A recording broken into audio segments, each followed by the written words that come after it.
I'm Matt McClure. And I'm Francesca Maxime, and this is Currents. A Catholic hospital sparks a firestorm by allowing an abortion to save the mother's life. We'll have the latest. What's it really like to be a bishop?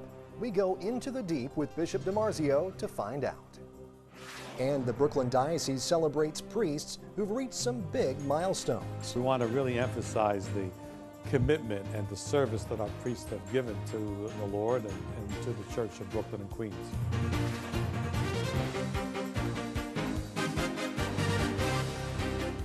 Well, good evening. Thanks so much for joining us.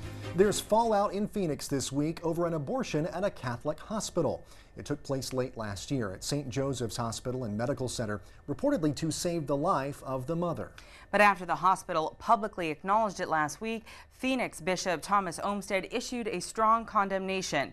He wrote that anyone who formally cooperates in an abortion is automatically excommunicated, even if they are trying to save the mother's life. We wanted to find out more about all this, so earlier today I spoke with Father Basil Cole. He's a professor of moral, spiritual, and dogmatic theology at the Dominican House of Studies in Washington, D.C.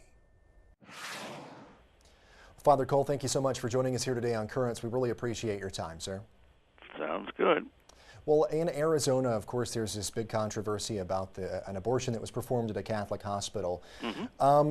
First of all, just give me your initial reaction to hearing about what happened in Arizona. I was just so surprised that somebody would be coming up with this conclusion that you can kill somebody to save somebody else, kill some innocent human being in a Catholic hospital. Usually a Catholic hospital has to promote the teachings of the Church vis-a-vis bioethical situations. That seemed to me, from a distance, like a no-brainer. Right. Well, in a statement from the hospital, I guess a couple of days after this made the headlines initially, they said if there had been a way to save the pregnancy and still prevent the death of the mother, we would have done that, but we're convinced there was not. That's a letter to Bishop Olmsted there in Arizona from the company that owns the hospital. But then the bishop responded by saying that the direct killing of an unborn child is always immoral. So I'm of course hearing you say there that the bishop is the one who is, according to church teaching, in the right. That is correct. We have an old saying in Catholic moral theology, and that is the ends don't justify the means. It's the means that justify the ends, and this particular means of killing another human being, an innocent human being, 11 months old, basically wipes out the principle. You're doing something intrinsically evil. Well, there's also this issue of the ethical and religious directives for Catholic healthcare services. Yes. I guess Suzanne Pfister, a hospital vice president, also said that in those instances where those directives don't explicitly address a clinical situation, then they have to bring the ethics committee in. Of course, the nun who is now excommunicated was on that ethics committee, and they reached the decision that the board of ethics reached a decision that the abortion was necessary to save the life of the mother. What about those directives, and maybe could you explain exactly what they are and why this subject, at least applying to this particular situation, is left out? Well, those are several questions. Let's see if my memory can pull them together. Sure. First of all, the Universal Church puts out directives. We have many teachings on abortion coming from the CDF, or Congregation for Doctrine and Faith, and then there's the Catechism of the Catholic Church. And then an Episcopal conference can produce what are called ethical and religious directives, but they're based upon the fundamental teachings of the Church that have been going on for centuries. Okay. Right. Secondly, it's very clear that direct killing, where you're a cause for killing an innocent human being directly, in this instance, is always universally, intrinsically evil. Your intention can't change the very act itself. The very act itself is wrong. Now, when somebody does that, they're excommunicated in, shall we say, they self-excommunicate themselves. Right. They're not excommunicated until the bishop formally declares that and issues one. He just simply said, you've excommunicated yourself, which means that you can be forgiven in the internal forum in confession. If it had been an external excommunication, then he would have to apply the absolution or whatever, for the forgiveness of that particular thing. Now, right. The Episcopal directives just merely repeat, the American directives merely repeat what the Universal Church teaches. Right. There's nothing new in them. Gotcha. Yes, clinically, there may be very complex questions. In this case, if both people are going to die, it's a heroic act on the part of the mother and obviously on the part of the hospital to permit that. They may be condemned by the secular society as going against the good, solid practice of a doctor, but de facto, it's bad medicine to kill people. All right. Well, Father Cole, thank you so much for being here on Currents today and being a part of the show. We really appreciate your insight. Sure. Okay. Thanks. Take care. Well, certainly a lot to think about there. Stay tuned. There's much more Currents coming up straight ahead. When we return, we will have the day's headlines, including a rare meeting between Cuba's cardinal and president.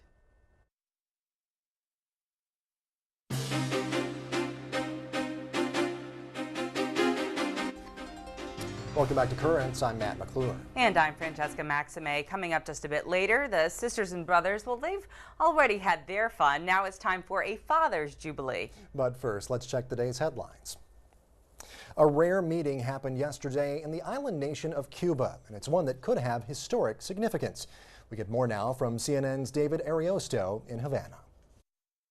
In a rare sit-down with Cuban President Raul Castro, Cuba's Roman Catholic Cardinal Jaime Ortega told reporters that he is in discussions to liberate some of the country's jailed dissidents. At a press conference in Havana, Ortega said the 4-hour meeting with the Cuban leader was a, quote, magnificent start. You may understand that the church is interested to produce relief for the situation of the prisoners, he said, something that could include the liberation of some of them. And this is what we were talking about directly. Now, the church has already called for the release of some of these prisoners, but the nature of these high-level talks is unusual here in Cuba. Earlier this month, Ortega successfully negotiated with government authorities to allow a group of women protesters to march.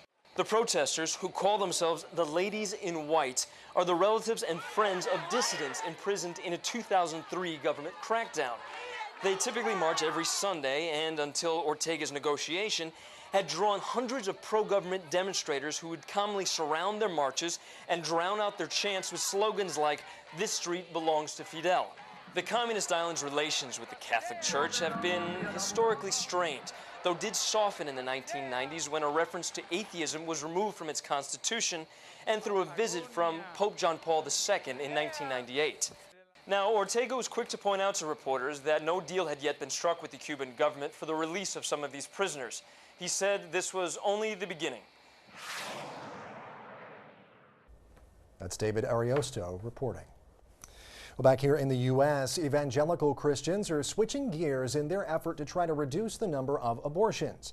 The nation's largest evangelical body, the National Association of Evangelicals, hopes getting Christians to talk more about sex will help bring down the number of terminated pregnancies. In a new campaign launched this week, the association released a booklet called The Theology of Sex in hopes of inspiring believers to talk more about sex in a Christian context. A spokesman for the National Association of Evangelicals said the campaign was started in hopes of stimulating conversation because the group believes there's a close connection to a respect of sex and a respect for life. A memorial cross erected just days ago in California's Mojave Desert to replace one that had been stolen has also now been removed. Park officials said the cross was apparently set up during the night recently, but it had to be taken down because the person who installed it did not have permission. The original cross was at the center of controversy over separation of church and state because the Mojave Desert is federal land. After years of legal wrangling, the Supreme Court last month said the cross could stay up until lower courts decided if the government could transfer the property to a veterans group, but it was stolen just a couple of weeks later. The U.S. Bishops' Conference and Catholic Relief Services say the federal government should not cut funding for the poor across the globe. Invoking the words of Pope Benedict's latest encyclical, the two groups teamed up to say that economically developed nations should allocate more money to international anti-poverty programs.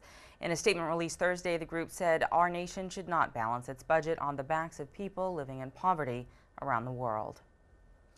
Groups of Anglicans from across the globe continue to seek communion with the Catholic Church through the Apostolic Constitution. Most recently, Anglican bishops from the United Kingdom traveled to Rome for discussions with Vatican leaders. But as Marissa Cabrera reports, there is some confusion about what it would actually mean for Anglicans to become Catholic. 3 bishops from the Church of England traveled to Rome to discuss coming into full communion with the Catholic Church. The delegation, which included the Bishop of Richborough, Keith Newton, has expressed interest in the Apostolic Constitution, Anglicorum Cetibus, which would allow groups of Anglicans to enter the Catholic Church. This visit comes on the heels of a conference that addressed challenges, expectations, and misconceptions with the document. According to Dr. Norman Doe, one of the biggest misconceptions has to do with what it'll mean to join the Catholic Church. Many Anglicans think they will actually continue to be Anglicans in the Latin Church, and the Constitution is absolutely clear that is not the case. In fact, even though groups of former Anglicans will be able to retain some of their practices, by name they will be considered Catholic. Just how many groups are seeking communion is unknown, but according to published reports, at least 100 parishes in the U.S., 20 in the UK, and 16 in Australia have decided to join the Catholic Church. One of the responses is that the religious leaders in Anglicanism do not actually see that there is a big groundswell, a big mass exodus of Anglicans. They do not anticipate that. Big or small, the exodus will continue to raise a sea of questions, such as what will happen to parishes used by former Anglicans, who will have copyrights over liturgy books used in the ordinariates. There are a host of kind of legal obstacles, if you like, that people have to identify, and that has not happened as yet. And that's something that is important that we will have to work on to see what legal obstacles. Meanwhile, the Anglican bishops who met in Rome are not discussing the details of their meeting and are not commenting on who they met with from the Vatican. And once again, that's Marissa Cabrera in Rome. And finally, back in this country, the head of a Christian motorcycle club in California, well, he'll not face jail time for a fight with members of Hell's Angels. The founding pastor of Set Free Soldiers, 62-year-old Philip Aguiar, will have to serve probation for illegal possession of a firearm. 2 people were stabbed during a brawl, and reports say Aguiar is a convicted felon who founded the bike club after turning to Christianity. Well, stay tuned. There's much more currents ahead. Just ahead, we hear about the best part of being a bishop from a man with plenty of experience, Brooklyn's own Bishop DiMarzio. Being with the people, visiting the parishes, having dialogue with the people, that's probably the most enjoyable part.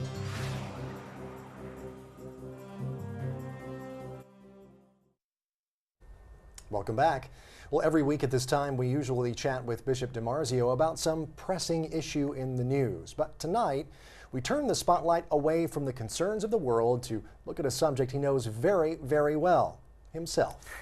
What is it like to be a bishop? What are the special challenges of the job? We thought that this was a good opportunity to ask him about that and much more. So tonight, we go into the deep to hear the Bishop of Brooklyn talk about the Bishop of Brooklyn. And Bishop DiMarzio, thank you so much for joining us here again on Currents. We appreciate your time. Good. Kind of like my favorite things this week, I guess, as we're talking to you here. We just want to know, because a lot of people might be curious. They see your face here on Currents quite often now. They might see your picture there in the tablet each week as you write your column, also called Into the Deep. But they might not know a lot about what goes into being a bishop. So, I mean, this is a busy time. What goes into being a bishop right about now, especially during this time of the year, which is very busy? Well, this time of the year is a lot of pastoral things, a lot of opportunities, again, to preach and to be with the people in very religious settings. At other times of the year, there's a lot of administrative things which are not as much fun or is not as likable, I would say. So there is a lot of different things we do as bishops. It's not a boring job. No. So it's very varied. I mean, you would do, let's say, the division is pastoral and administrative, and combinations of both. Sure. Well, what do you find most enjoyable, and also what do you think is the most difficult part of your job? Well, clearly the most enjoyable part is being with the people, visiting the parishes, having dialogue with the people, and that's probably the most enjoyable part. The most difficult part is trying to confront some of the problems that are before us, trying to explain it to people, getting their confidence and trust. That is rather difficult today, because authority is not seen as friendly today, and all authority is being questioned.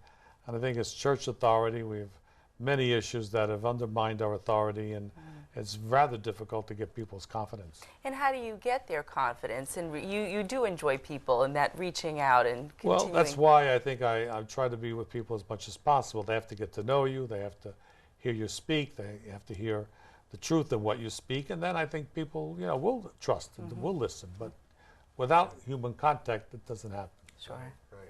Now, what might people find surprising about your job? Maybe something that they don't know that you do on a regular basis as part of your duties?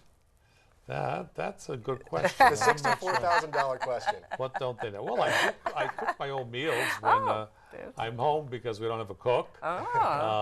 Those kind of things are the human things pasta? that you do. Italian? Oh, usually pasta. Yes, I like pasta. Yum. So that's all part of the bishop's job. We have to continue living, and you have normal things you do. And do you enjoy that? Do you have particular, do. favorite hobbies of yours? Yeah, well, cooking is good, and exercising. I like that. Now, after my heart condition, and so exercising becomes enjoyable, but also necessary. Right. Do you try to do it outside, or just jump on the treadmill? Usually it's inside. That's the easiest way to do it. Yeah, my dad, I think we've talked about this before. My dad had a heart attack not all that long ago, had a triple bypass. So this is a few years ago now. And he's found that too, that the exercise, really helps you get back in there. And if you do it in a social setting too, you can find friends and camaraderie in that as well. So that's good. It's true, and I just started working out with a trainer as well. And one of the things that I've sort of found is that it's respecting your body from the inside out. You feel better kind of from the inside out. And I think that's something that God would want for each one of us, to keep ourselves healthy for a lot of different reasons. These aren't really easy times for the country or for the church. What do you think are some of the things that we can talk to fellow Americans and fellow Catholics about now? I think our society really needs to have a more civil tone. It does come many times because of the conflict of moral values and our society. And again, there's a misconception about the separation of church and state. Now, that's true. We don't want the state to intervene in the church and vice versa. But there's no separation of moral values in a society. There's two different things. So we have to bring our moral values to a society. We have to have the ability and the freedom to enunciate what we believe to be true. Everybody has that freedom in a democracy. And may the best man win, and be able to convince others of the correctness of their position. But unfortunately, we're getting shut out because this idea of separation of church and state means, well, any moral position, rather, would be eliminated from the public forum. So that is a major issue, I think, today that we have to confront as religious people. All right, well, very good. Thank you so much, Bishop DiMarzio, for joining us here today. We appreciate your time. Good to be here. Thank you so much. Well, it's called Into the Deep, and we did get into kind of a deep issue there to round things out. We did, but we started with pasta. I know. And the bishop cooks for himself. I think it's interesting to kind of know some of the more inner workings, because it's really not that glamorous. People will talk even about, what the life of a, TV news anchor is or something too, and they have a certain perception of that, and it's not always what you think it is, that's for sure. No. Not so much. But another thing too that, when Bishop DiMarzio was talking about things that he does, when we asked him the question, things he does that people might not know that he does, and he was talking about, cooking the pasta and exercising and all that. And he was telling us as well, a separate time I think that we were sitting down talking, that he watches Currents every morning. He does, on the treadmill, on the treadmill, because we're on again at 6:30, we replay at 6:30 in the morning on weekdays, and so there he is watching us. And you may be watching us right now. Exactly, at 6. So if you are, good morning. If not, good evening. So Anyway, whatever time of day it is, have a good one. Of course, you can check out more of what is on Bishop DiMarzio's mind. Check out his column every week in the tablet. Just pick it up at your local parish in Brooklyn and Queens, or you can visit thetablet.org. Stay with us. There's much more current still to come. When we return, it's been a long time. These priests get happy anniversary wishes from the diocese. When you're sacrificing for others, it's nice to be acknowledged. That's why we're here tonight.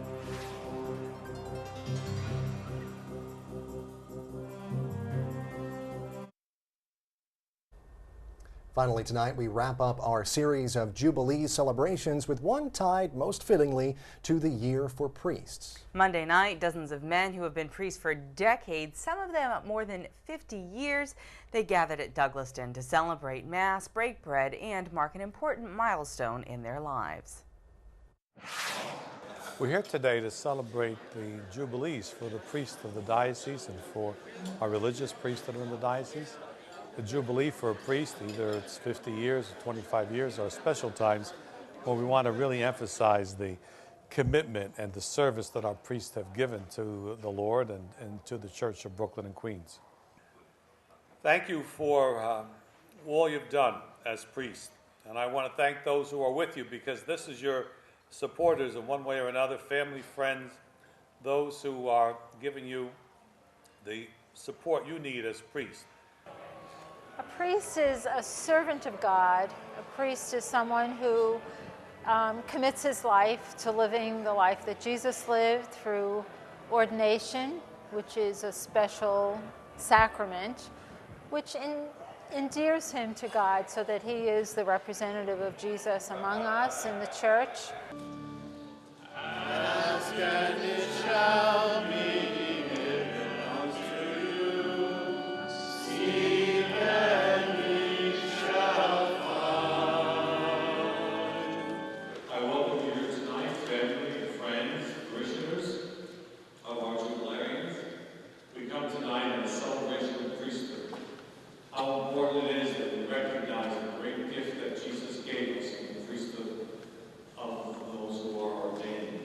All of us share in the priesthood of the faithful, but God chooses special people from among the faithful to be our ministers before the Lord. The people said, "We do not even know that there is a Holy Spirit." Hopefully, those behind me know well what the Holy Spirit is as well as you.